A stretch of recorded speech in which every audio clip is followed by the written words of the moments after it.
ಹಿಂದಿನ ವಿಡಿಯೋದಲ್ಲಿ ವ್ಯಾಘ್ರಪಾದ ಮಹರ್ಷಿಯವರ ಬಗ್ಗೆ ತಿಳಿದುಕೊಂಡಿದ್ದೇವೆ. ಈ ಕಂಬದಲ್ಲಿ ಭೀಮ ಮತ್ತು ವ್ಯಾಘ್ರಪಾದ ಮಹರ್ಷಿಯವರ ಕೆತ್ತನೆಯನ್ನು ಮಾಡಲಾಗಿದೆ.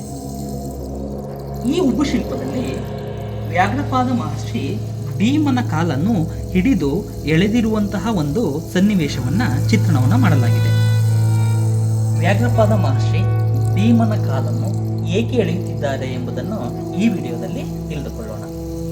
ಧರ್ಮರಾಯ ತನ್ನ ತಂದೆಯ ಆಸೆಯನ್ನು ಈಡೇರಿಸಲು ರಾಜಸೂಯ ಯಾಗವನ್ನು ಮಾಡಲು ನಿರ್ಧರಿಸುತ್ತಾನೆ. ಈ ರಾಜಸೂಯ ಯಾಗ ಯಶಸ್ವಿಯಾಗಿ ನಡೆದುಕೊಂಡು ಹೋಗಲು ಮಹಾನ್ ಶಿವಭಕ್ತನಾದ ವ್ಯಾಘ್ರಪಾದ ಮಹರ್ಷಿ ಅಥವಾ ಪುರುಷಮೃಗ ಎಂದು ಕರೆಯುವ ಋಷಿಯ ಅಗತ್ಯವಿರುತ್ತದೆ. ಆದ್ದರಿಂದ ಈ ವ್ಯಾಘ್ರಪಾದ ಮಹರ್ಷಿಯನ್ನು ಕರೆದುಕೊಂಡು ಬರುವಂತೆ ಧರ್ಮರಾಯನು ಬಲಿಷ್ಠನಾದ ಭೀಮನನ್ನು ಕಳಿಸುತ್ತಾನೆ. ನಂತರ ಕಾಡಿನ ಮಧ್ಯದಲ್ಲಿ ಭೀಮನು ಈ ವ್ಯಾಘ್ರಪಾದ ಮಹರ್ಷಿಯನ್ನು ಕಂಡು ತಾನು ಬಂದಿರುವಂತಹ ಕಾರಣವನ್ನು ತಿಳಿಸುತ್ತಾನೆ. ಆಗ ವ್ಯಾಘ್ರಪಾದ ಮಹರ್ಷಿಯು ರಾಜಸೂಯ ಯಾಗ ಮಾಡಬೇಕೆಂದರೆ ಒಂದು ಷರತ್ತನ್ನು ಭೀಮನ ಮುಂದೆ ಇಡುತ್ತಾರೆ.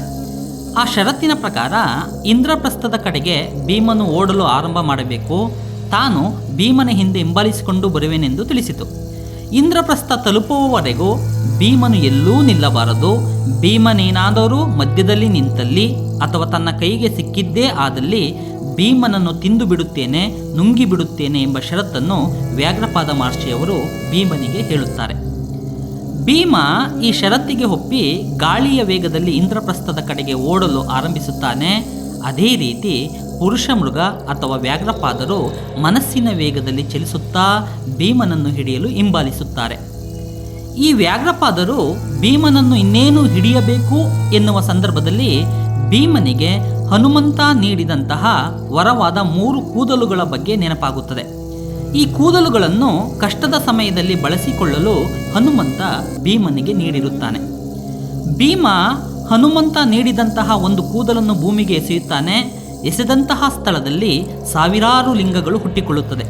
ಇದರಿಂದಾಗಿ ಮನಸ್ಸಿನ ವೇಗದಲ್ಲಿ ಓಡುತ್ತಿದ್ದಂತಹ ವ್ಯಾಘ್ರಪಾದರು ಶಿವಭಕ್ತರಾದ್ದರಿಂದ ಶಿವನ ದರ್ಶನ ಮಾಡಿ ಪೂಜಾ ವಿಧಿಗಳನ್ನು ಪೂರೈಸದೆ ಮುಂದೆ ನಡೆಯಲಾಗದೆ ಈ ಸಾವಿರಾರು ಲಿಂಗಗಳನ್ನು ಪೂಜೆ ಮಾಡಿ ನಂತರ ಭೀಮನನ್ನು ಹಿಡಿಯಲು ಓಡುತ್ತಾರೆ. ಇದೇ ರೀತಿ ವ್ಯಾಘ್ರಪಾದರು ಇನ್ನೇನು ಭೀಮನನ್ನು ಹಿಡಿದು ಬಿಡುತ್ತಾರೆ ಎನ್ನುವ ಸಂದರ್ಭದಲ್ಲಿ ಭೀಮನು ಹನುಮಂತನು ಕೊಟ್ಟಂತಹ ಕೂದಲುಗಳನ್ನು ನೆಲಕ್ಕೆ ಎಸೆಯುತ್ತಿದ್ದರು. ಆಗ ಅಲ್ಲಿ ಸಾವಿರಾರು ಲಿಂಗಗಳು ಹುಟ್ಟಿಕೊಳ್ಳುತ್ತಿದ್ದವು. ಶಿವಭಕ್ತನಾದಂತಹ ವ್ಯಾಘ್ರಪಾದರು ಈ ಶಿವಲಿಂಗವನ್ನು ದರ್ಶನ ಮಾಡಿ ಪೂಜೆ ಮಾಡಿ ನಂತರ ಭೀಮನನ್ನು ಹಿಡಿಯಲು ಮತ್ತಷ್ಟು ವೇಗವಾಗಿ ಓಡುತ್ತಿದ್ದರು. ಕೊನೆಗೆ ಭೀಮ ಇಂದ್ರಪ್ರಸ್ಥ ದ್ವಾರವನ್ನು ಕಂಡು ಜಿಗಿಯುತ್ತಾನೆ. ತಕ್ಷಣ ಅದೇ ಸಂದರ್ಭದಲ್ಲಿ ಪುರುಷಮೃಗ ಭೀಮನ ಹಿಂಗಾಲನ್ನು ಹಿಡಿಯುತ್ತಾರೆ.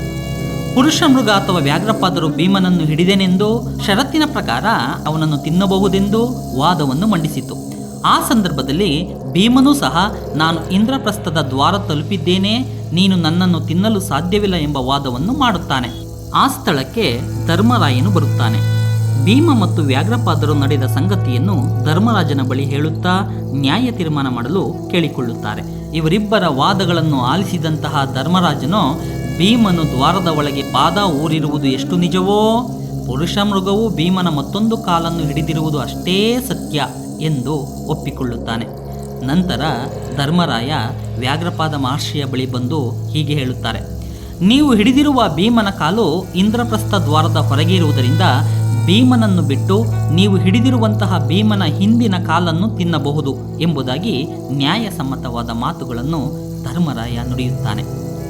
ಧರ್ಮರಾಯನ ಈ ಸತ್ಯನಿಷ್ಠೆಯ ನ್ಯಾಯಯುತವಾದ ಮಾತುಗಳನ್ನು ಕೇಳಿದ ವ್ಯಾಘ್ರಪಾದ ಮಹರ್ಷಿಯವರು ಸಂತೋಷಪಟ್ಟು ಭೀಮನ ಕಾಲನ್ನು ತಿನ್ನದೆ ಭೀಮನನ್ನು ಬಿಟ್ಟು ಧರ್ಮರಾಯನ ರಾಜಸೂಯ ಯಾಗದಲ್ಲಿ ಭಾಗವಹಿಸುತ್ತೇನೆ ಎಂಬುದಾಗಿ ಹೇಳಿ ಯಶಸ್ವಿಯಾಗಿ ಈ ಯಾಗವನ್ನು ನಡೆಸಿಕೊಡುತ್ತಾರೆ.